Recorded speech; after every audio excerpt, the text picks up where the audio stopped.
Here we will discuss about the chemical properties of amines.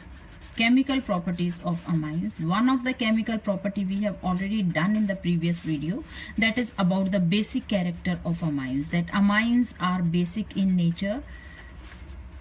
Basic character of amines is already discussed. They are basic in nature because of the presence of lone pair on nitrogen, whether it is primary amine or it is secondary amine or it is tertiary amine. In all the cases, because nitrogen carries a lone pair, that is why it acts as a Lewis base. So this we have already discussed. We discussed about the effect of substituents also, that if electron withdrawing group is present, that will decrease the basic strength. If electron releasing group is attached, that will increase the basic strength. So that is what we did in the previous video. Now in this video we are doing rest of the chemical properties of amines. So let's start with the first property of amines, that is alkylation.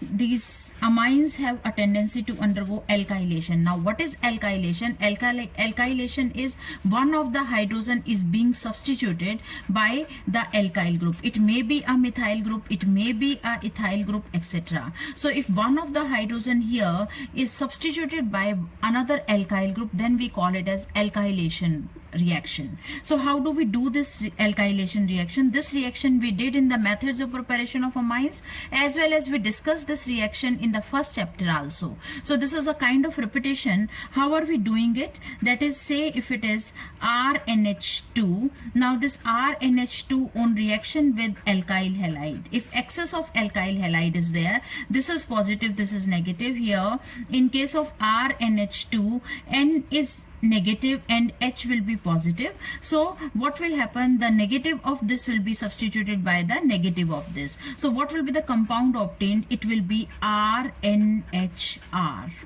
RNHR. The reaction will continue further if alkyl halide is in excess. Again, N is negative, H is positive, and here this is positive, this is negative, and this negative part will be substituted by this negative part, and that is how we will be getting a tertiary amine. So this is a tertiary amine obtained. Now if we do the reaction further with the alkyl halide, again, now in this case it is positive, it is negative, and the nitrogen is carrying a lone pair. Now this lone pair will be shared with the positively charged carbon, and that is how what will be the compound obtained? It will be RNRR. This pair of electron, this lone pair of electron is shared by this alkyl group, and that is how we are getting a quaternary ammonium salt.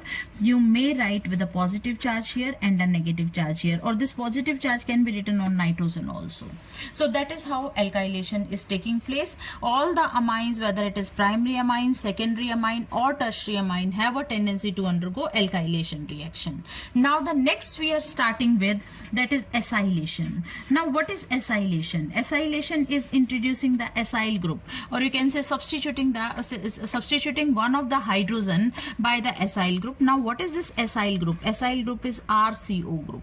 Now this R may be CH3CO like this, or it may be some other group also. So if we replace or if we substitute one of the hydrogen of the amines in any of the amine, maybe primary, secondary or tertiary, if it is substituted by this group, then we say it as acylation reaction. So let's do the reaction. Say for example, we have CH3NHH.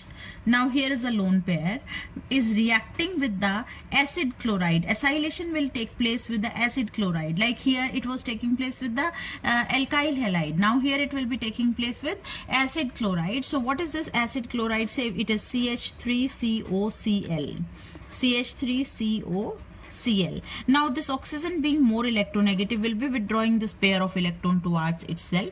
So this pi pair of electron will be shifted to this oxygen. In turn, this carbon will be having a positive charge. Now this positively charged carbon will be acting as an electrophile, and that is why this nucleophile will be attacking at this center. So what will be the product obtained? The reaction will take place in presence of a base. Why in presence of a base? That we will be discussing afterwards. So now what will happen? How the bond formation will take place? It will be like this. That is CH3C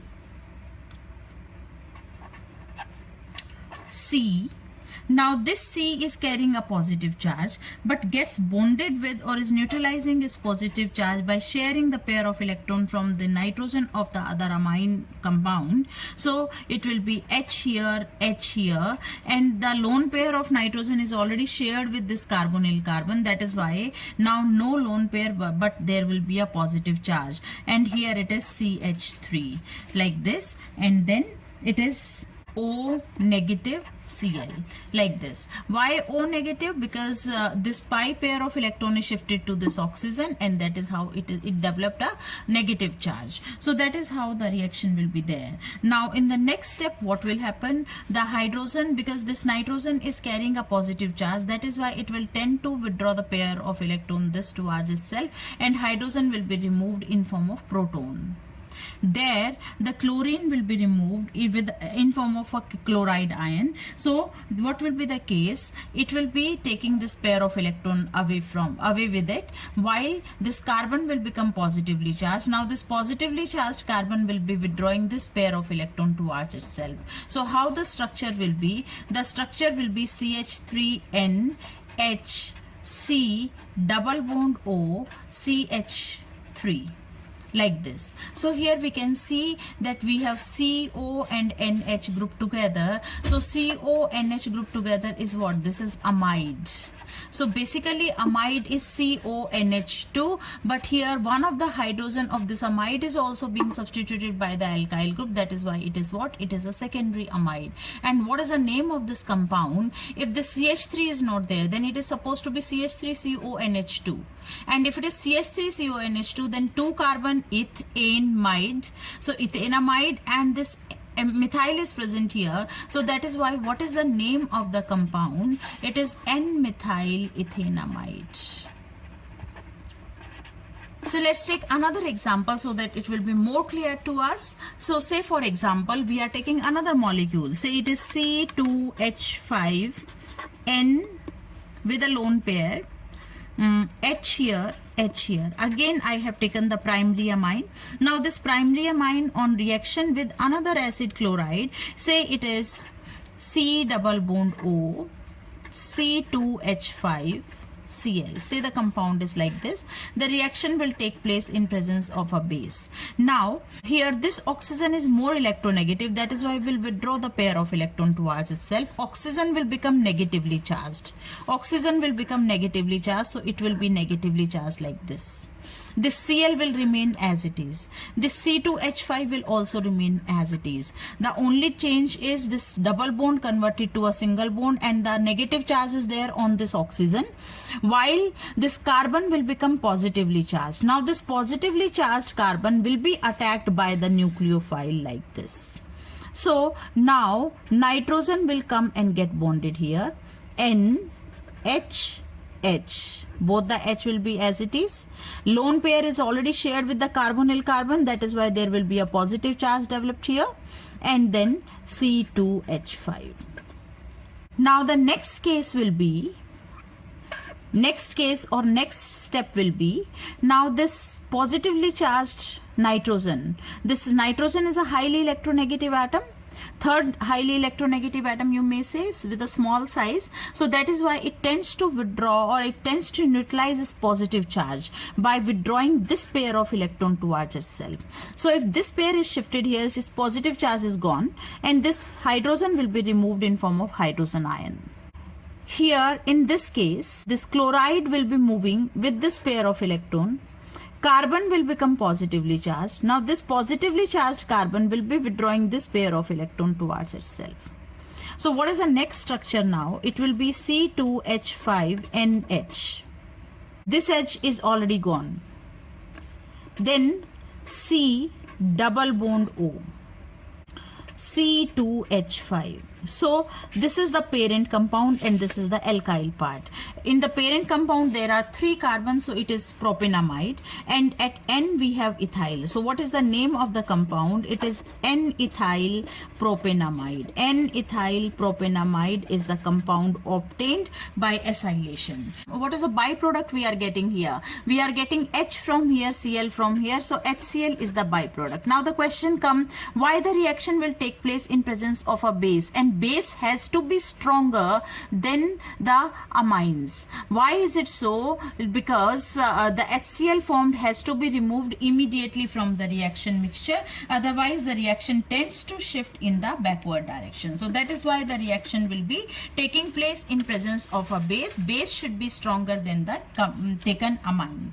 Now we can have benzoylation also in addition to acylation. So how benzoylation will take place? Benzoylation will be with benzoyl chloride, that is C6H5COCl.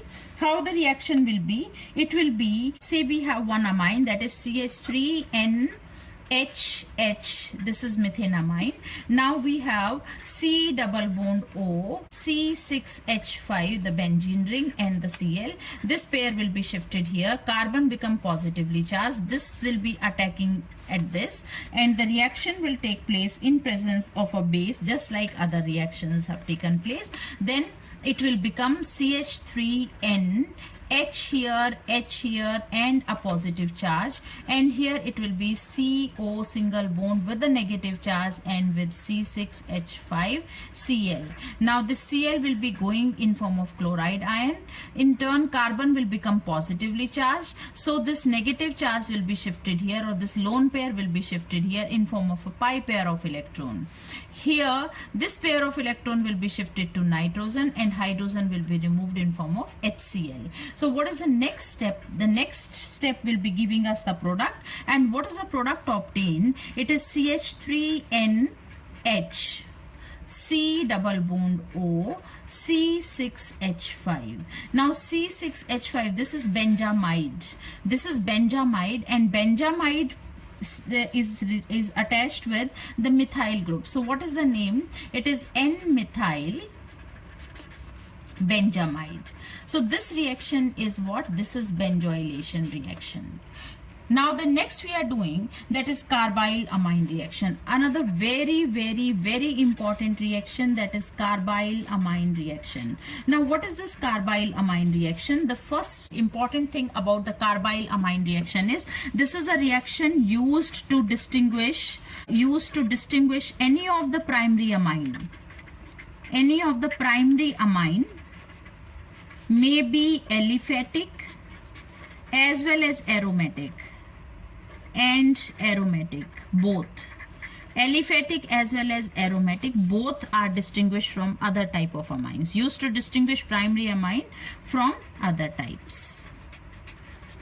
So this is one of the important thing about the carbyl amine reaction. Now what is the reaction exactly? RNH2 on reaction with chloroform, that is CHCl3, in presence of alcoholic potassium cyanide, ethanolic potassium hydroxide, not cyanide, ethanolic potassium hydroxide. Upon heating, it will be giving a compound with unpleasant odor. Why the unpleasant odor is there? That is because of the formation of cyanide. So cyanide will be formed. So this is the general reaction. Now where this R can be any aliphatic primary amine or maybe aromatic primary amine. So say it is CH3NH2, and if we do its reaction with CHCl3 KOH alcoholic, then upon heating it will be forming CH3NC plus KCl plus H2O. So this is the reaction taking place, and this is carbyl amine reaction. Say in place of this methylamine, if we have aromatic amine, aromatic primary amine, say it is aniline. If it is aniline, aniline also will react in the same way, will be reacting with the chloroform and ethanolic KOH. Upon heating will be giving phenyl isocyanide. So what I'm trying to say, that in all the cases isocyanide will be the product and will be giving an unpleasant odor, and because of this unpleasant odor, or obtaining the unpleasant odor, indicates that the formation of isocyanide happens and the given compound is giving carbyl amine test. So this is how we can use this test for distinguishing the primary amine from the other type of amine. So that is how we can distinguish. So that's all.